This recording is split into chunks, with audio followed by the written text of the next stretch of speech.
G'day guys, today we've got the Bostitch Smartpoint nailers. I'm really excited about these. I haven't done air for a while. Air feels like it's a bit of a forgotten thing. Yeah. But we've got 18 volt? No, definitely not. 18 gauge maybe. 18 gauge air bradder, 16 gauge bradder and the 15 gauge DA. Yes, that's right. So these ones are special because of their Smartpoint tip. Yeah, we'll go through that a bit. Yeah, which I think are the only ones, like it's their invention, isn't it, Bostitch's? Yeah, as far as I know, I'm pretty sure there's a patent out on it. Yeah, I'm sure there would be. In simple terms, it's instead of a big sucker safety here, you can actually get in quite close, which we will show some close-ups of that. Yeah, it looks pretty exciting. It's very different. Yep. And what else? They feel very light.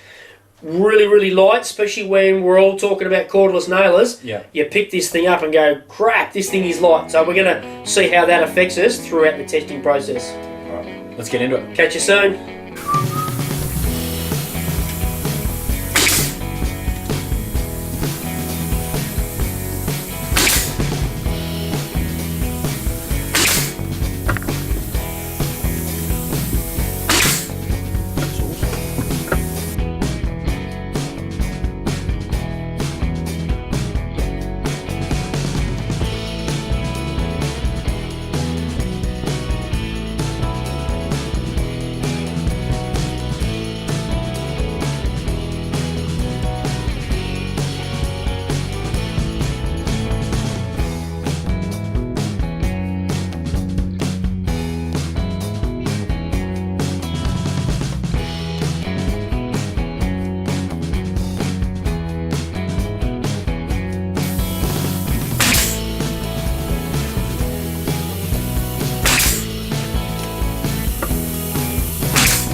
This is the C bradder with a 50mm brad, and you'll notice there, just trying to use it to its strength and just point in nice and close onto these moulds, and the driver blade actually punts it in nice and just below flush, but really nice rectangle hole, and gets in nice and tight. So I think the Smartpoint is really good in that it's designed to get in these sort of tighter spots where you just wouldn't with some.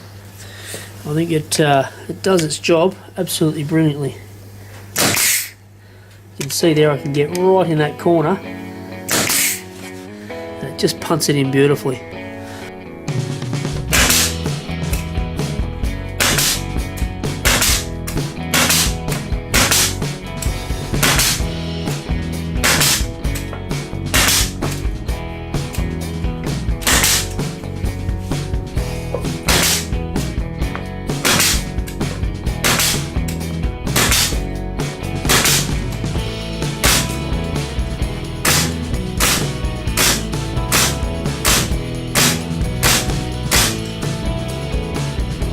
Back to normal.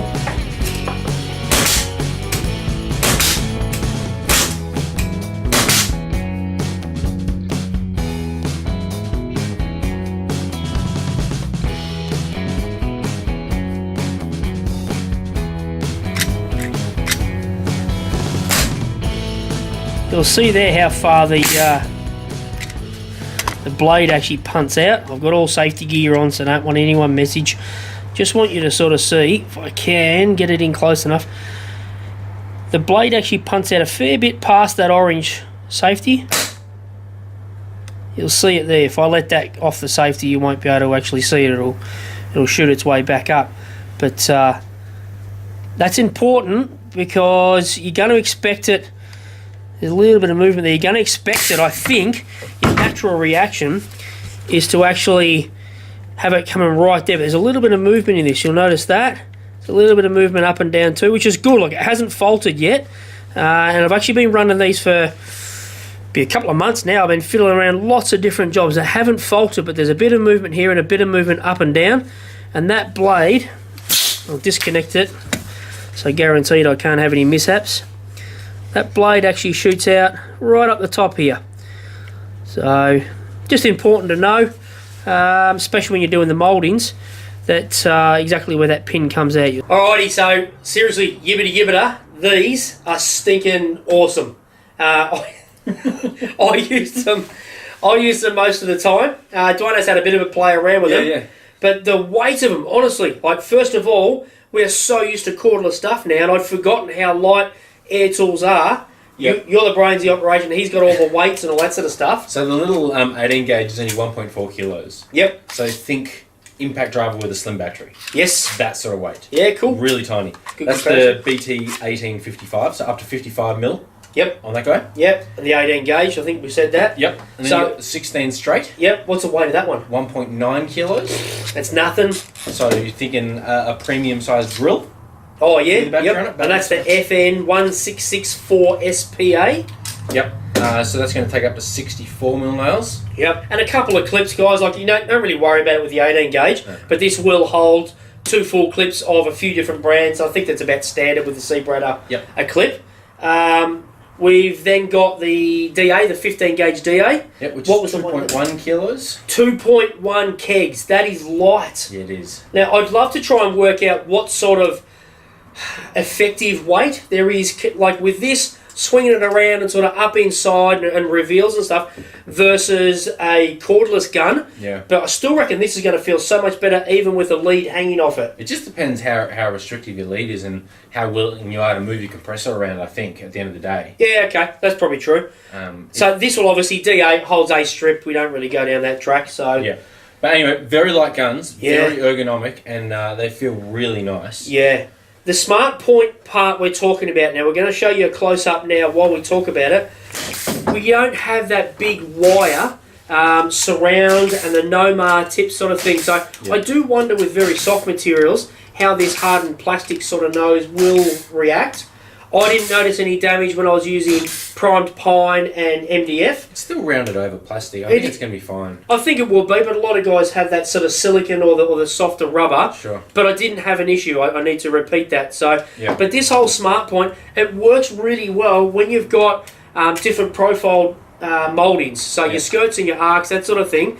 And if you need to get into a tight corner, you can actually poke it in. You do need to allow for a couple of mil in front of that little yellow safety, but man, do they get in.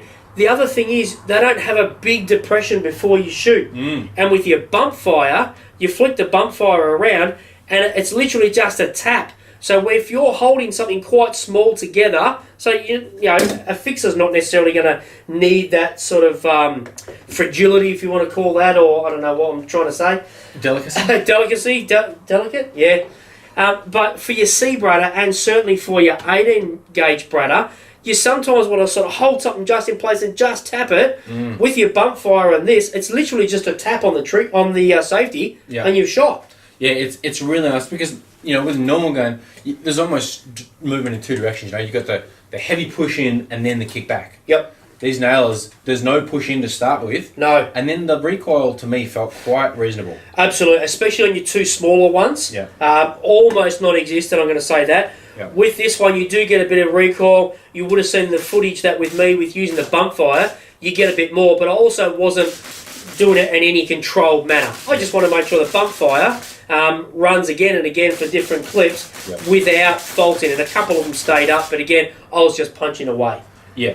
Yeah, So, they're spectacularly easy and lovely guns to use. Yeah, absolutely. Absolutely good. Obviously, we can't do a test in the space of a couple of months and tell you that they're going to last you for 10 years and you're going to have no problems with it because we don't have the capacity to do that, to use them like a tradie will.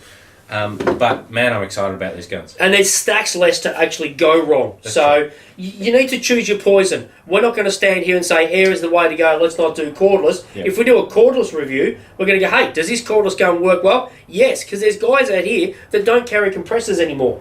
So now, for some guys watching this right now, you're probably sitting there thinking, going, I don't give a stuff, mate. I'm never going to carry a compressor again in my life. Yeah. That's okay, but for workshop base, these are super. If you carry a compressor on site and you're a fixer, these are going to be absolute weapons. Yeah, there's plenty of guys who are just never going to get a battery as well. Yeah, absolutely. They've been using cordless air guns for 20 years. Yep. There's no point changing now. No, correct. So- The other thing is, I didn't have a jam to properly check it out, but some of them are really funky to try and fiddly and cumbersome at the front. This thing, if you need to unjam it, it's literally that. So I've sort of buggered that up because I've got a clip in there. But it's literally just open that and it pops open. Yep. It is a plastic front.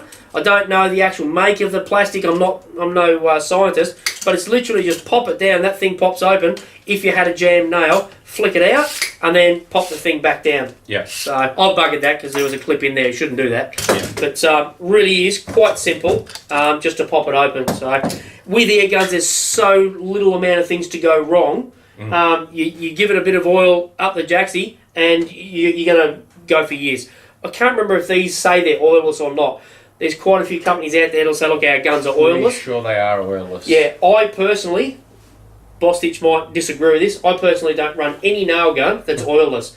But you don't have to put the amount of oil in that you used to. But I will always pick these up, put a couple of drops of oil in it. You can't hurt a gun running some oil through it as long as it is gun oil. Yeah. Yeah. So I don't think there's an issue. You would have seen on one of the close-ups, you've actually got the hook for your belt on this one with the DA. It swivels around. Could probably be a little bit bigger, like sit out a little bit bigger. I've only got the thickness of my finger there. Some guys, you might actually struggle there a little bit to hook it into your belt, into your bag. Yep. Some of the bags are actually quite thick now in spots. But this one here, absolutely gold. It'll hook onto anything. That's interesting, isn't it? Yeah. Yep. You'd think if you were going to give you a bigger hook on any, it would actually be the DA. This one actually sits off a fair bit more. So does the 18. Yeah. So, but anyway, give us some feedback if you've got these. Yeah. I'd love to know the feedback in regards to the hook, because hooks are actually really important for some people. Yeah. Yeah. So really love these things, guys. Hit us up with any questions that you've got. We'd love to know about it. And yeah. Very good. Thanks for watching. Please subscribe. Please like us. Please comment especially. And we'll see you next time. Thanks, guys. Bye. Did you press record again? I did. Oh, You did. That's what the red light means, isn't it? sure. It does. So is it my camera?